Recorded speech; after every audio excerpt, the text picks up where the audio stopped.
Welcome back to West Texas View.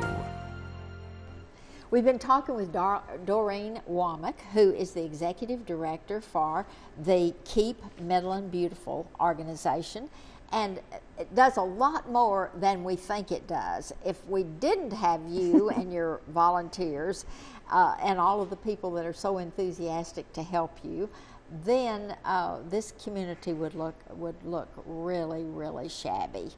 And I've seen communities that don't have any kind of focused effort toward that.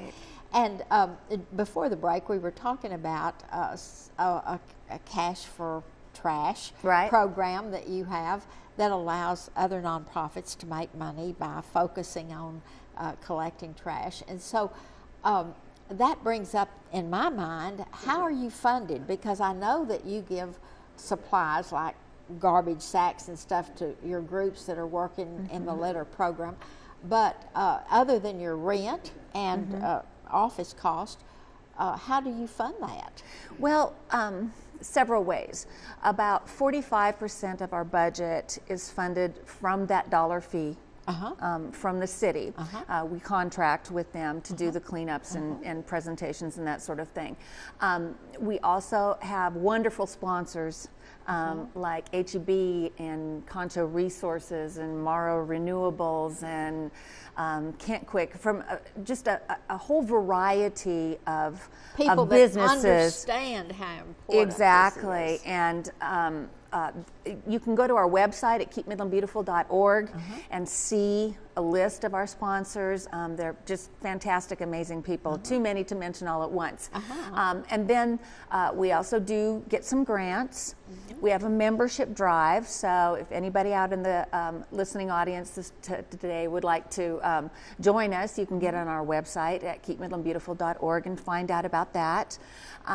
We have donations that come in for memorials and that sort of thing. And so, half of it is done with that fee on the utility bill. The other half of it is done by variety. But the big thing I think that we need to emphasize is your cost is so little.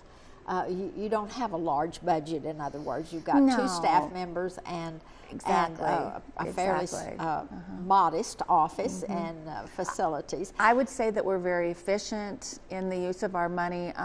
We understand that when we receive a donation, a stipend, whatever you want to call it, that it is our responsibility to use that money wisely. Keep America Beautiful has a litter index survey that we have to do every year, and the last one that we did, for every dollar that is donated to us, we have $17 given back to the community. And so I believe that we're doing a good job with the money.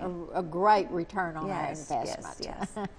Well, one of the things I want us to talk about is your location, because people can access you through this information that's scrolling across the screen, but they can also come to your office, and you're in brand new offices. So tell us about your brand new office. We are part of the Midland Shared Spaces building that just opened up in January. So fortunate to be part of a group that gets to be part of this facility. It's at 3500 North 8th Street. We're in which is Claydesta Plaza. Right, it's buildings there. Yes, it used to be a school at one time. Anyway, we're in Suite 1500, and it's been so nice having the collaboration and the partnership of the other nonprofits Plus in the building. Plus just sharing some of the expenses like meeting rooms and a coffee bar and mail rooms and everything, machines. Yes, and it's worked out so well. Everybody is so helpful to each other. We just feel very blessed that we've been able to be part of that new concept. And if you want to come by and see what's going on, we'd love to have you. Also, we always need volunteers, always. And ideas. And ideas, yes. And luckily, we always have people throughout the community call us and share their insight with what goes on in their neighborhoods or whatever, good and bad. And we always encourage that too.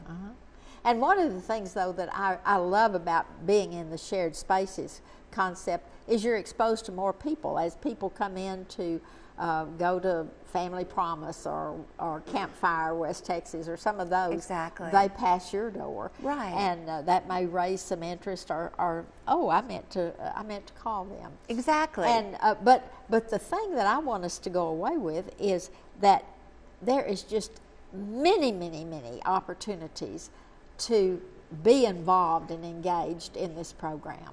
Yes. Even to the point that maybe they could be trained to go out and teach about some of these things. Definitely. Or you can use their expertise. Right. And you know, my passion and the volunteers' passion for the program, the staff and the board of directors is so contagious, and it's so important to have the community put its best foot forward and, you know, let people know that we care about how our community looks, what it's doing to help conservation, and we have lots of volunteer opportunities, you know.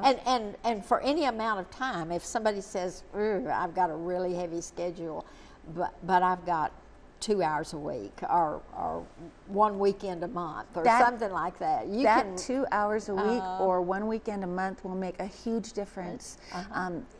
If it's an hour, I always want people to know that the little or the lot that they can do makes a huge difference. But one of the most important things to me is, as a parent, it's really important to teach by doing. Exactly. And so bringing the whole family on a project is so has such long-range benefits. It does, and even the youth groups that go out, they go back and teach their parents things too. So That's right. I've seen that happen, and so and they're sitting in the back seat saying, "Don't litter, don't exactly, throw things out." exactly, and that's what we want them to do. I know that the community right now is very concerned about our litter problem, and we are too. But some of our litter problem comes from Lubbock. And some other Some places. of it gets blown in, yes. So it is so important that everyone in any community tie their trash bags before they put them in the dumpster. Be sure and close the lid. That's part of that education right. thing. You know, secure it so it doesn't have an opportunity to become litter. It should just remain trash. But it's so easy for it is. You just toss that out without tying it securely. Exactly. I hope you have learned a lot today about the opportunities and services that are available through our Keep Midland Beautiful organization. And Doreen and her one-person staff is going to be so eager to have you contact them. If you don't write this information across the screen now, then call me and I'll get it to you, because it's really, really important that she hear from you and hear your ideas, get you involved in some of the volunteer aspects, or maybe some of the education projects that she's going to be scheduling. Thank you so much for joining us today, and we'll see you next Sunday with another program. Thanks for joining us for News West 9's West Texas View with Johnny Lou Avery. This has been a public affairs presentation of KWAB-TV and KWES-TV.